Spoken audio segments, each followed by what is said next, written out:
നീ ഇത്ര മാന്യനായത്? ഇത്രയും ദിവസം ഇങ്ങനെയൊന്നും ആയിരുന്നില്ലല്ലോ. നിന്റെ മനസ്സിലിരിപ്പ് നടക്കില്ല.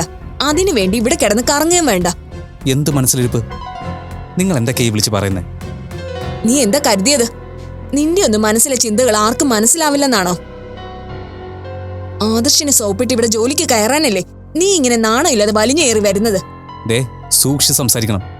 ഇല്ലെങ്കിൽ നീ എന്ത് ചെയ്യും? ഞാൻ എന്റെ സ്ഥാപനത്തിൽ നിന്നാ സംസാരിക്കുന്നത്. ഇവിടെ എനിക്ക് ഇഷ്ടമുള്ളതുപോലെയൊക്കെ സംസാരിക്കും. അത് കേൾക്കാൻ താല്പര്യമില്ലെങ്കിൽ ഇങ്ങോട്ട് വരരുതായിരുന്നു. ഇത് നിങ്ങളുടെ മാത്രം സ്ഥാപനമൊന്നും അല്ലല്ലോ. എന്റെ പെങ്ങൾക്ക് ആദർശേട്ടനും കൂടെ ഉള്ളതല്ലേ. അപ്പൊ എനിക്കിവിടെ വരാം. ആഹാ, ആ തമാശ കൊള്ളാലോ. നിന്റെ പെങ്ങൾക്ക് ഇവിടെ അവകാശം ഉണ്ടെന്നോ? അങ്ങനൊരു സ്വപ്നം ആരെങ്കിലും കാണുന്നുണ്ടെങ്കിൽ ആ ചിന്ത എടുത്ത് കളഞ്ഞേക്ക്. നിന്റെ പെങ്ങളെ ആദർശിന്റെ ഭാര്യയായി പോലും ഞങ്ങൾ ആരും അംഗീകരിച്ചിട്ടില്ല. പിന്നെ ആ കമ്പനിയിൽ അവകാശം. മര്യാദയ്ക്ക് സംസാരിക്കണം. ഒളിച്ചോടിയ വീട്ടുകാരറിയാതെയോ നിങ്ങളുടെ കുടുംബത്തിലോട്ട് വന്നല്ലോ മീര. അന്തസ്സായിട്ട് കുടുംബക്കാരാലോചിച്ച് നടത്തിയ വിവാഹമാണ്. പിന്നെന്താ അവളെ അംഗീകരിക്കാൻ നിങ്ങൾക്കൊരു മടി? അങ്ങനൊരു അബദ്ധം എന്റെ അമ്മയ്ക്ക് പറ്റിയെന്നുള്ളത് ശരിയാ. അതിലമ്മ വിഷമിക്കുന്നുണ്ട്. എന്ന് കരുതി ആ ബന്ധത്തിന്റെ വാലേ തൂങ്ങി അവരുടെ ബന്ധുക്കൾ വന്നാ കയറ്റിയിരുത്തി സ്വീകരിക്കുന്നു കരുതണ്ട. അല്ലെങ്കിൽ നിങ്ങളുടെ സ്വീകരണം ആർക്ക് വേണം? പണം ഉള്ളത് കൊണ്ട് മാത്രം അന്തസ്സുണ്ടാവില്ല. അല്ല, എനിക്കറിയാനായിട്ട് ചോദിക്കുക, ഈ സ്ഥാപനത്തിന്റെ പേരിൽ വീമ്പ് പറയുന്ന നിങ്ങൾ എന്തെങ്കിലും ഇവിടെ ചെയ്തിട്ടുണ്ടോ? അച്ഛനും അമ്മയും ആങ്ങളെയും കൂടി കഷ്ടപ്പെട്ടുണ്ടാക്കിയതിന്റെ വീമ്പ് പറയാൻ നാണയില്ലേ നിങ്ങൾക്ക്? നിങ്ങൾക്ക് അഹങ്കരിക്കണമെങ്കിലേ സ്വന്തമായിട്ട് എന്തെങ്കിലും ഉണ്ടാക്ക്. എന്നിട്ട് അവിടെ കയറി ഇരുന്ന് അഹങ്കരിക്ക്. എടാ നിന്നെ ഞാൻ. നിങ്ങൾ എന്നെ എന്ത് ചെയ്യുന്ന? ഒന്നും ചെയ്യില്ല. പിന്നെ എടാ പോടാന്ന് വിളിക്കാൻ നാവ് ധരിക്കുന്നുണ്ടെങ്കിലേ കൂടെ കൊണ്ടു കിടക്കുന്ന ഒരു ഭർത്താവ് ഉദ്യോഗസ്ഥനുണ്ടല്ലോ, അവനെ വിളിച്ചോ. അല്ലാതെ മറ്റുള്ള ആണുങ്ങളെ ഭരിക്കാനായിട്ട് ഇങ്ങോട്ട് വന്നാ ഷേപ്പ് മാറിയിരിക്കും. നീ എന്ത് പറഞ്ഞടാ? ഞാൻ പറഞ്ഞതല്ലോ, എന്നെ കൊണ്ട് പറയിപ്പിച്ചതല്ലേ. എന്റെ ഏറ്റവും മാന്യമായ സ്വരത്തിലാ ഞാൻ നിങ്ങളോട് സംസാരിച്ചത്. അതൊരിക്കലും നിങ്ങളോടുള്ള ബഹുമാനം കൊണ്ടല്ല, ആദർശേട്ടനെയും അമ്മയും ഓർത്തിട്ടാ. അപ്പൊ നിങ്ങൾക്ക് എന്റെ തലയിൽ കയറിയിരിക്കണം അല്ലേ? അതേടാ, നിന്നെ പോലെ ഒരുത്തനെ ഈ അഭി ജീവിച്ചിരിക്കുമ്പോ ഈ സ്ഥാപനത്തിൽ ജോലിക്ക് വയ്ക്കാൻ ഞാൻ സമ്മതിക്കില്ല. സത്യത്തിൽ നീ സ്കൂളിലോ കോളേജിലോ പോയിട്ടുണ്ടോ? ഇവിടെ ജോലിക്ക് വെക്കുന്നവർക്ക് സാമാന്യ ഒരു അഡ്രസ് എങ്കിലും ഉണ്ടായിരിക്കണം. നിനക്കെന്താ ഉള്ളത്? മീരയുടെ പേരിൽ വലിഞ്ഞു കയറി വരാൻ മീര നിന്റെ സ്വന്തം സഹോദരിയാണോ? അല്ലല്ലോ. അമ്മയുടെ രണ്ടാം ഭർത്താവിന്റെ മകള് മാത്രമല്ലേ മീര. അവളുടെ മേൽ നിനക്ക് എങ്ങനെയാ അധികാരം ഉണ്ടാവുന്നത്? അതുകൊണ്ട് നീ നിനക്ക് യോജിക്കുന്ന ഒരു ജോലി നോക്ക്. അല്ലാതെ ദേവ ബിൽഡേഴ്സ് എന്ന ഒരിക്കലും നിനക്ക് എത്താത്ത ചേരാത്ത ഒരു കടലിലേക്ക് എടുത്തു ചാടാൻ നോക്കണ്ട. ഇതിനുള്ള മറുപടി ഞാൻ പറഞ്ഞു കഴിഞ്ഞു. അച്ഛൻ ആനപ്പുറത്ത് ഇരുന്നു എന്ന് കരുതി മകൾക്ക് ആ തഴമ്പുണ്ടാവണമെന്നില്ല. ഞാനിവിടെ ജോലിക്ക് കയറണമെന്ന് ആദർശേട്ടൻ തീരുമാനിച്ച ഞാൻ കയറിയിരിക്കും. അതിന് നിങ്ങളുടെ വാക്ക് കേൾക്കേണ്ട കാര്യം എനിക്കില്ല. പിന്നെ മീര, ശരിയാ നിങ്ങൾ പറഞ്ഞത്. ഞാനും മീരയും തമ്മിൽ രക്തബന്ധമൊന്നുമില്ല. പക്ഷേ എനിക്ക് അവള് സഹോദരിയും ഞാൻ അവൾക്ക് സഹോദരനുമാ. രക്തബന്ധത്തിൽ പറഞ്ഞ സ്വന്തം സഹോദരൻ ജയിലിലായപ്പോ രക്ഷിക്കാൻ നിങ്ങൾ എന്താ ചെയ്തത്? അനുജൻ ജയിലിൽ കിടന്നാലും സ്വത്തെല്ലാം ഒറ്റയ്ക്ക് കിട്ടുമല്ലോ എന്നുള്ള ആർത്തിയായിരുന്നില്ലേ നിങ്ങൾക്ക്? നിർത്തടാ, അലറണ്ട. ഞാൻ പറഞ്ഞത് സത്യമാണെന്ന് നിങ്ങൾക്കറിയാം. ആദർശേട്ടനെ രക്ഷിക്കാൻ ശ്രമിച്ചതിന്റെ പേരില് നിങ്ങൾ മീരയെ എത്രമാത്രം ദ്രോഹിച്ചിട്ടുണ്ട്. എന്നിട്ട് രക്തബന്ധത്തിന്റെ കണക്ക് പറയാൻ നാണമുണ്ടോ? നിന്റെ ഈ പ്രസംഗം കേട്ട് ഞാൻ പേടിക്കുന്നു കരുതിയിട്ടുണ്ടെങ്കിൽ അത് വെറുതെയാ. ഞങ്ങളുടെ ഓഫീസിന്റെ ഗേറ്റിന്റെ പുറത്ത് ഒരു പേപ്പട്ടി നിന്ന് കുറയ്ക്കാറുണ്ട്. അത് ഗേറ്റ് കടന്ന് അകത്ത് വന്നു എന്ന് മാത്രമേ ഞാൻ കരുതിയിട്ടുള്ളൂ. പിന്നെ പേ മൂത്ത ആ പട്ടിയെ തല്ലിക്കൊല്ലുക എന്നൊരു സൊല്യൂഷൻ മാത്രമേ ഉള്ളൂ. നിങ്ങളെന്താ എന്നെ കൊല്ലുവോ? എന്നാ എനിക്കൊന്ന് കാണണമല്ലോ. ഈ ഭൂമിയിൽ ഞാൻ ഏറ്റവും വെറുക്കുകയും അറക്കുകയും ചെയ്യുന്ന സ്ത്രീയാ നിങ്ങൾ. ഇതുപോലൊരു വിഷം ആദർശേട്ടന് സഹോദരിയായിട്ട് എങ്ങനെ വന്നു എന്ന് എനിക്ക് മനസ്സിലാവുന്നില്ല. ചെറുപ്പത്തിൽ ഞാൻ കുങ്കുമം ചുമക്കുന്ന കഴുതകളുടെ കഥ കേട്ടിട്ടുണ്ട്. ഇപ്പം നേരിക്കണ്ടു. എല്ലാ ദിവസവും ഒരുങ്ങിക്കെട്ടി ഇങ്ങോട്ട് വരുമ്പോ ഒന്ന് സ്വയം ചിന്തിക്ക്, ഇവിടെ ഇരിക്കാനുള്ള അർഹത നിങ്ങൾക്കുണ്ടോന്ന്. നിന്റെ പ്രഭാഷണം എനിക്ക് അങ്ങ് ഇഷ്ടമായി.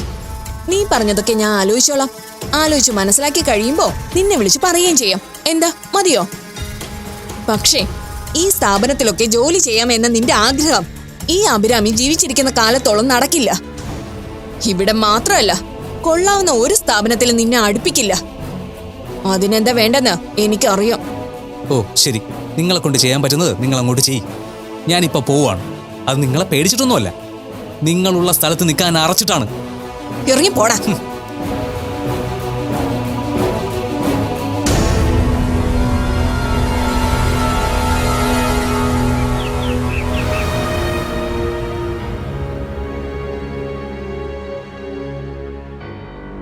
സൂരജ് രാവിലെ ആദർശിന്റെ ഓഫീസിലേക്ക് പോയിട്ടുണ്ട്. ഓഫീസിലേക്ക് പോയതായിരുന്നോ? സൂരജ് റെഡിയായിട്ട് ഇറങ്ങുന്നത് കണ്ടായിരുന്നു. ആദർശ് ചെല്ലാൻ പറഞ്ഞു വിളിച്ചിരുന്നു. സൂരജ് മടിച്ചിരിക്കുകയായിരുന്നു. ഞാനാ നിർബന്ധിച്ച് പറഞ്ഞു വിട്ടത്. അതെന്തിനാ മടി? ആദർശ് വിളിച്ചിട്ടല്ലേ, അപ്പൊ ചെല്ലേണ്ടതല്ലേ? അവിടെ ഒരു ജോലി കിട്ടിയാൽ അത് നല്ല കാര്യം തന്നെയാ. ഞാനും അത് തന്നെയാ അവനോട് പറഞ്ഞത്. പക്ഷേ സൂരജിന് ജോലി കൊടുത്താ ആദർശിന്റെ വീട്ടിൽ എന്തെങ്കിലും പ്രശ്നം ഉണ്ടാവോന്നൊക്കെയാ സൂരജിന്റെ സംശയം. അത് കാരണം മീരയ്ക്കൊരു ബുദ്ധിമുട്ടുണ്ടാവാൻ പാടില്ലല്ലോ. സൂരജിന് അങ്ങനെ ഒരു കരുതൽ മീരയുടെ കാര്യത്തിലുള്ളത് നല്ലത് തന്നെയാ. എങ്കിലും ഈ സമയത്ത് ദേവാ ബിൽഡേഴ്സിൽ ഒരു ജോലി കിട്ടുന്നത് സൂരജിന് കിട്ടുന്ന ഏറ്റവും നല്ല അവസരമാണ്. അത് വെറുതെ കളയേണ്ട കാര്യമില്ല. പ്രത്യേകിച്ച് ആദർശ് അങ്ങനെ ഒരു ഓഫർ തരുമ്പോൾ. ഞാനും അതൊക്കെ പറഞ്ഞ അവനെ ഓഫീസിലേക്ക് അയച്ചത്. ആദർശിന് നല്ല കുടുംബസ്നേഹമൊക്കെ ഉണ്ട്. അതുകൊണ്ടാണല്ലോ സൂരജിനെ കൂടി കൈപിടിച്ചുയർത്തണമെന്നൊരു ചിന്തയൊക്കെ വന്നത്. സൂരജിന് ആദർശ് ജോലി കൊടുക്കുമ്പോൾ സൂരജ് ശ്രദ്ധിക്കേണ്ട ചില കാര്യങ്ങളുണ്ട്. ആദർശ് ഏൽപ്പിക്കുന്ന ജോലികൾ ഉത്തരവാദിത്തത്തോടെ ഭംഗിയായി ചെയ്തു കൊടുക്കണം. കയ്യിൽ പണം കിട്ടുമ്പോൾ ഉഴപ്പി നടന്നത് കളയാതെ നന്നായിട്ട് ജീവിതം മുന്നോട്ട് കൊണ്ടുപോകണം. സൂരജിന്റെ സ്വഭാവത്തില് ഇപ്പൊ നല്ല മാറ്റം വന്നിട്ടുണ്ട് ഹരിയേട്ടാ.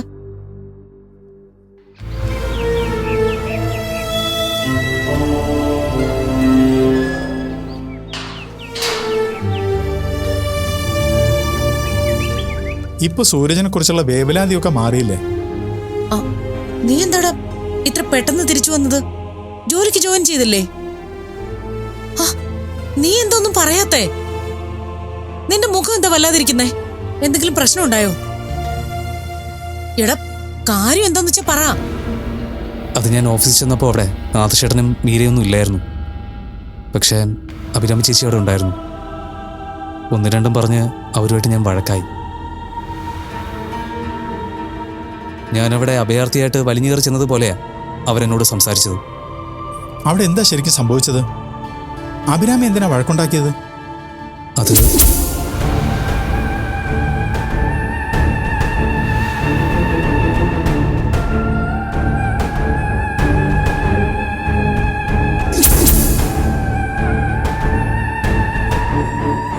അഭിരാമി ചേച്ചിക്ക് നമ്മളാരെയും ഇഷ്ടമല്ല.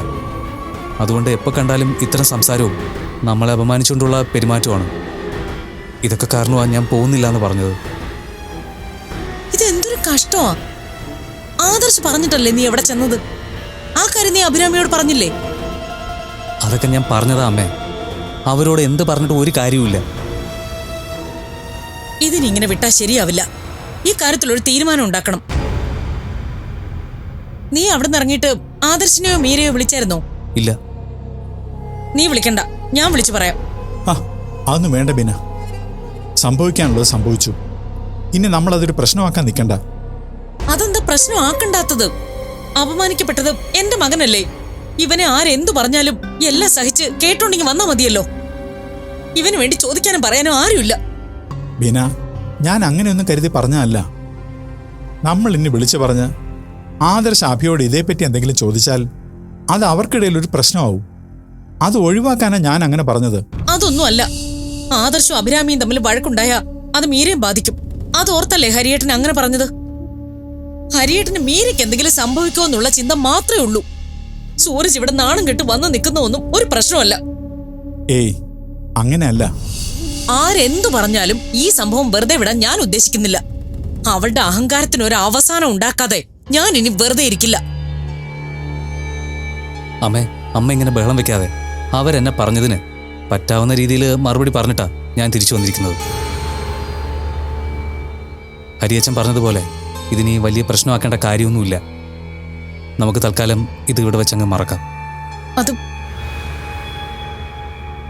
അല്ലെങ്കിലും അവിടെ സമാധാനമായിട്ട് ജോലി ചെയ്യാൻ പറ്റുമെന്നുള്ള വിശ്വാസമൊന്നും എനിക്കില്ല. അങ്ങനെ ചിന്തിക്കേണ്ട സൂരജ്.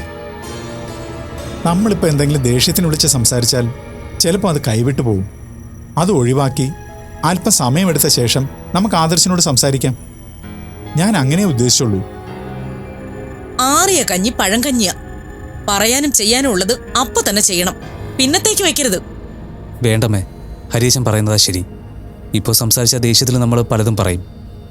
എന്താണെങ്കിലും 2 ദിവസം കഴിഞ്ഞ് സംസാരിക്കാം. തൽക്കാലം ഇത് വിട്ടേക്ക്.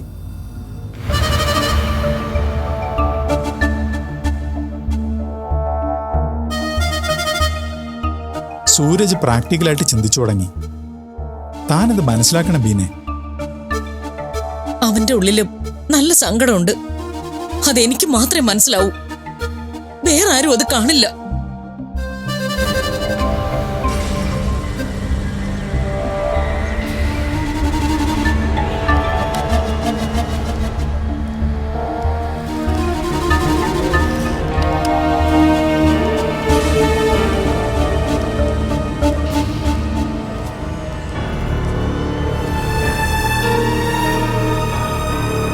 മീര, സൂരജ് ഇതുവരെ വന്നില്ലല്ലോ.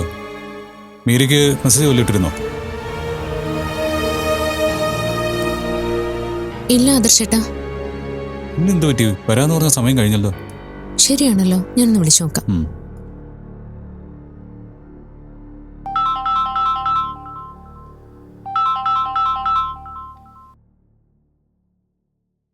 ഹലോ. ഹലോ, സൂരജ് എവിടെ എത്തി? ഞാൻ വീട്ടിലുണ്ട്. സൂരജ് ഇറങ്ങിയില്ലേ? ആദർശേട്ട സൂരജിനെ വെയിറ്റ് ചെയ്തിരിക്കുക. ഞാൻ ഓഫീസിൽ വന്നിരുന്നു. ആദർശേട്ടനും മീര ഇല്ലാത്തതുകൊണ്ട് ഞാൻ തിരിച്ചു പോന്നു. ആണോ? അതെന്താ അങ്ങനെ ചെയ്തേ? ഞങ്ങൾ വരാൻ അല്പം വൈകൂന്ന് ഞാൻ പറഞ്ഞിരുന്നില്ലേ? അത് മീര, ആദർശേട്ടാ സൂരജ് വന്നിട്ട് തിരിച്ചു പോയിന്ന്. തിരിച്ചുപോയോ? അതെന്താ? ഫോണിൽ വന്നേ, ഞാൻ സംസാരിക്കാം. ഹലോ സൂരജ്. ആദർശേട്ടാ സോറി. ഞാൻ വന്നപ്പോൾ നിങ്ങളില്ലാത്തതുകൊണ്ട് ഞാൻ തിരിച്ചു പോകുന്നതാ. ആണോ? അതെന്താ സൂരജ്? എനിക്ക് നിന്നെ ഒന്ന് കാണണമെന്ന് ഞാൻ പറഞ്ഞിരുന്നല്ലേ? അത് ഞാൻ നീ ഫോണിങ്ങിതാ, ഞാൻ കാര്യങ്ങൾ പറയാം. ഹലോ.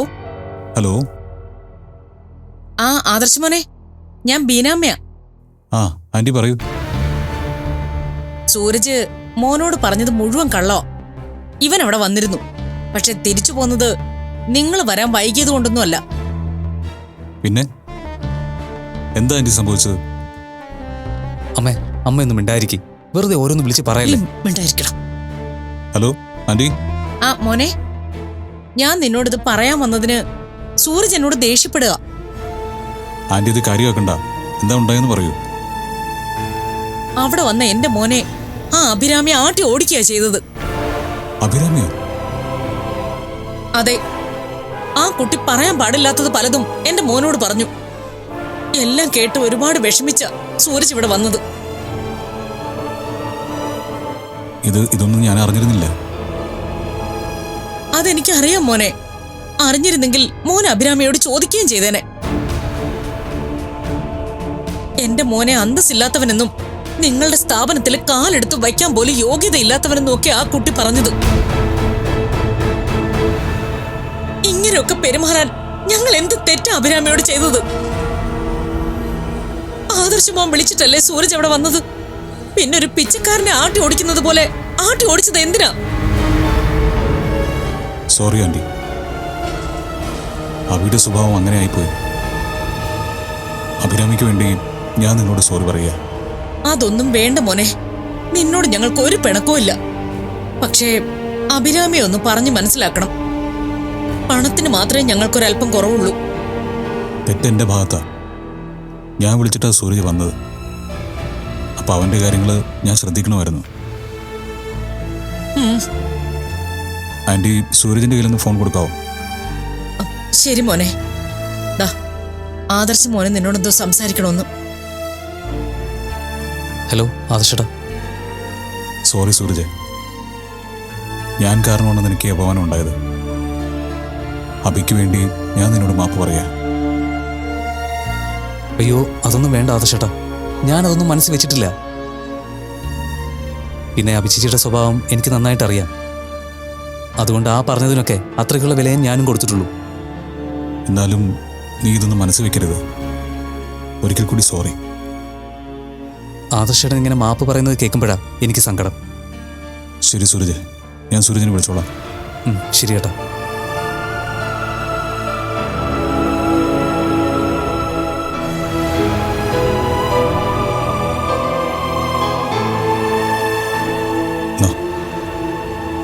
എന്താ ആദർശേട്ടാ, എന്തിനിങ്ങനെ ടെൻഷനാവുന്നേ? അഭിരാമി ചെയ്തത് വലിയ തെറ്റായിപ്പോയി. ഞാൻ വിളിച്ചിട്ടല്ലേ സൂരജ് വന്നത്. ആ സൂരജിനെ ഇവിടെ നാട്ടി ഓടിക്കാൻ അവൾക്ക് എന്താ അവകാശം? അഭിചേച്ചിയുടെ സ്വഭാവം ആദർശേട്ടന് അറിയാവുന്നല്ലേ? ഇതങ്ങനെ വെറുതെ വിട്ടാൽ ശരിയാവില്ല. ഞാനൊന്ന് അവളെ കാണട്ടെ. ഏയ് വേണ്ട ആദർശേട്ടാ, ഇവിടെ വെച്ചൊരു സംസാരമൊന്നും വേണ്ട. ഇത്ര വലിയ തെറ്റ് ചെയ്തിട്ട് അത് ചോദിക്കണ്ടെന്നാണോ നാം പറയുന്നത്? ചോദിക്കണ്ട എന്നല്ല, അതിനുള്ള സ്ഥലമല്ല ഇത്. ഓഫീസിൽ വെച്ച് നിങ്ങൾ സഹോദരങ്ങൾ തമ്മിൽ സംസാരമായ അത് സ്റ്റാഫുകൾക്കിടയിൽ പോലും ചർച്ചയാവും. അത് വേണ്ട. അത് നമ്മുടെ കുടുംബത്തെ തന്നെയാ ദോഷം ചെയ്യുന്നത്. വെറുതെ ഒന്നും ആലോചിച്ച് കൂട്ടണ്ട. ഞാൻ പറയുന്നൊന്ന് കേക്ക്. എന്തെങ്കിലും സംസാരിക്കാനുണ്ടെങ്കിൽ തന്നെ അത് വീട്ടിൽ ചെന്നിട്ട് മതി. അതാ ശരി. മീര അങ്ങനെ പറഞ്ഞുകൊണ്ട് മാത്രം തൽക്കാലം ഞാനൊന്നും പറയുന്നില്ല. പക്ഷെ ഇത് ഞാൻ വെറുതെ വിടില്ല. അഭിയുടെ അഹങ്കാരം ഞാൻ അനുവദിച്ചു കൊടുക്കില്ല. വേണ്ട ആദർശേട്ടാ. സൂരജിന് വേണ്ടി ആദർശേട്ട സംസാരിച്ച അതിനും അഭിചേച്ചിയുടെ മുമ്പിൽ ഞാനാവും തെറ്റുകാരി. അത് നമ്മുടെ വീട്ടിൽ കൂടുതൽ പ്രശ്നങ്ങൾ ഉണ്ടാക്കുകയുള്ളൂ. അല്ലെങ്കിൽ തന്നെ ചേച്ചിക്ക് എന്നോട് എന്തൊക്കെയോ ദേഷ്യമുണ്ട്. അഭിചേച്ചിക്ക് താല്പര്യമില്ലെങ്കിൽ സൂരജിനോട് ജോലി കൊടുക്കണ്ട. സൂരജിനെ ഹെൽപ്പ് ചെയ്യാൻ മറ്റെന്തെങ്കിലും മാർഗം ഉണ്ടാവും. ഇനി അഥവാ നമ്മളൊന്നും ചെയ്തില്ലെങ്കിലും സൂരജിന് അതിൽ പരാതിയൊന്നും ഉണ്ടാവും എനിക്ക് തോന്നുന്നില്ല. അതല്ലല്ലോ മീര ശരി. ഇവിടെ തെറ്റുകാരി അഭിയാണ്. ഞാൻ വിളിച്ചു വരുത്തിയ ആളാണെന്ന പരിഗണന പോലും സൂരജിന് കൊടുത്തില്ല. സത്യത്തിൽ അഭി അപമാനിച്ചത് സൂരജിനെ അല്ല, എന്നെ തന്നെയാ. ആദർശേട്ടനൊന്ന് സമാധാനത്തോടെ ഇരിക്കുക. നമുക്കെല്ലാം സംസാരിച്ച് ശരിയാക്കാം.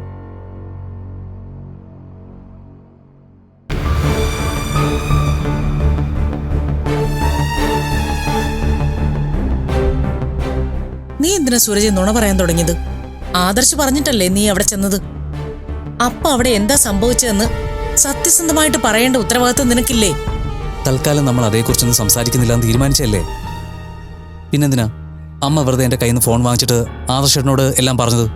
നമ്മൾ പറയാനുള്ളത് പറഞ്ഞില്ലെങ്കിലേ ആദർശ് ഈ കാര്യങ്ങൾ അറിയുന്നത് വേറെ രീതിയിലായിരിക്കും. ആദ്യം മനസ്സിൽ കയറുന്നത് എന്തിനാണോ അതിനാണ് കൂടുതൽ പ്രാധാന്യം. അതുകൊണ്ട് കാര്യങ്ങൾ ആദ്യം നമ്മൾ പറഞ്ഞറിയുന്നത് തന്നെയാ നല്ലത്. എന്താ പ്രശ്നം? ആദർശ് വിളിച്ചിരുന്നു. ഇവനിന്ന് എന്താ ചെല്ലാത്തതെന്ന് ചോദിച്ചോണ്ടാ വിളിച്ചത്. ഇവൻ ആദർശിനോട് നുണ പറയുന്നത് കേട്ടപ്പോ ഞാൻ ഫോൺ വാങ്ങി യഥാർത്ഥത്തിൽ എന്താ നടന്നെന്ന് പറഞ്ഞു. അതിന്റെ ആവശ്യമില്ലായിരുന്നു. അങ്ങനല്ല ഹരിയേട്ടാ. ചില കാര്യങ്ങൾ പറയേണ്ട സമയത്ത് തന്നെ പറയണം. അല്ലെങ്കിൽ അത് ഭാവിയിൽ ദോഷം ചെയ്യും. ആദർശ് അറിയേണ്ട കാര്യങ്ങൾ നമ്മൾ പറഞ്ഞില്ലെങ്കിൽ ആദർശ് അത് വേറെ രീതിയിലായിരിക്കും അറിയുക. ഇപ്പൊ വിളിച്ചില്ലായിരുന്നെങ്കിൽ ഞാൻ ഇങ്ങനൊന്നും പറയില്ലായിരുന്നു. പക്ഷേ വിളിച്ചപ്പോ പറയാതിരുന്നാ അത് നമ്മൾ ചെയ്യുന്ന തെറ്റായിട്ട് മാറും. അല്ലെങ്കിൽ തന്നെ ആദർശ് സൂരജിനോടുള്ള സ്നേഹം കൊണ്ടല്ലേ ഇവന് ജോലി കൊടുക്കാമെന്നും അങ്ങോട്ട് ചെല്ലാനും പറഞ്ഞത്. ആ പ്രതീക്ഷയില് സൂരജ് അവിടെ ചെല്ലുമ്പോ ഇവനെ ഒരാൾ അപമാനിച്ച് ആട്ടി ഇറക്കി വിടുക എന്ന് പറഞ്ഞ സത്യത്തിൽ ആദർശിനെ അപമാനിക്കുന്നതിന് തുല്യമല്ലേ അത്? ഇതിപ്പോ നമ്മൾ കുടുംബക്കാരായതുകൊണ്ട് ആരോടും പറയാതെ ഒളിച്ചു വെച്ചെന്ന് വരും. പക്ഷേ അഭിരാമി ഇതേപോലെ പുറത്തുള്ള ഒരാളോടാണ് പെരുമാറിയിരുന്നെങ്കിലോ ആദർശിന് അത് എത്രമാത്രം വേദനയായേനെ. വേറെ ആരോടും അവരങ്ങനെ പെരുമാറുമെന്ന് എനിക്ക് തോന്നുന്നില്ല. അഭിരാമി ചേച്ചിയുടെ ദേഷ്യം മുഴുവനും മീരയോടും ബന്ധുക്കളായ നമ്മളോടും മാത്രമാണ്. അതിന് നമ്മളോട് ദേഷ്യം തോന്നാൻ നമ്മൾ എന്ത് തെറ്റാ അവളോട് ചെയ്തത്? അതൊന്നും എനിക്കറിയില്ല. കാരണമില്ലാതെ ദേഷ്യം തോന്നുന്നതേ ഭ്രാന്ത് തന്നെയാ. നല്ല നെല്ലിക്കാത്തോളം വെച്ചാലോ തലയുടെ ചൂട് കുറയും. ബീന പറഞ്ഞതെല്ലാം കേട്ടിട്ട് ആദർശ് എന്താ പറഞ്ഞത്? പാവം ആദർശ് ഇപ്പൊ എന്ത് പറയാനാ? എല്ലാത്തിനും പരിഹാരം ഉണ്ടാക്കാന്ന് പറഞ്ഞു. പിന്നെ സൂരജിനോട് അങ്ങോട്ട് ചെല്ലണമെന്നും പറഞ്ഞിട്ടുണ്ട്. ശരി, ബീനോട് പറയരുതെന്ന് പറഞ്ഞിട്ടും ബീന ആദർശിനോട് എല്ലാം പറഞ്ഞു. ഇനിയിപ്പോൾ അതിനെക്കുറിച്ച് സംസാരിച്ചിട്ട് കാര്യമില്ല. സൂരജിനെ അവിടെ ജോലിക്ക് കയറിയാലും അഭിരാമി പ്രശ്നം ഉണ്ടാക്കാൻ സാധ്യതയുണ്ട്. അതിന് അവളെ പഠിച്ച് ജോലിക്ക് പോകാതിരിക്കാൻ പറ്റുമോ? അങ്ങനെ അല്ല ബീന. ഇങ്ങോട്ട് പ്രശ്നം ഉണ്ടാക്കാൻ വന്നാലും അതൊരു വലിയ ഇഷ്യൂ ആവുന്ന രീതിയിൽ തിരിച്ചൊന്നും പറയരുത്. കേട്ടല്ലോ സൂരജ്? അത് ഞാൻ ശ്രദ്ധിച്ചോളാം. ശരി.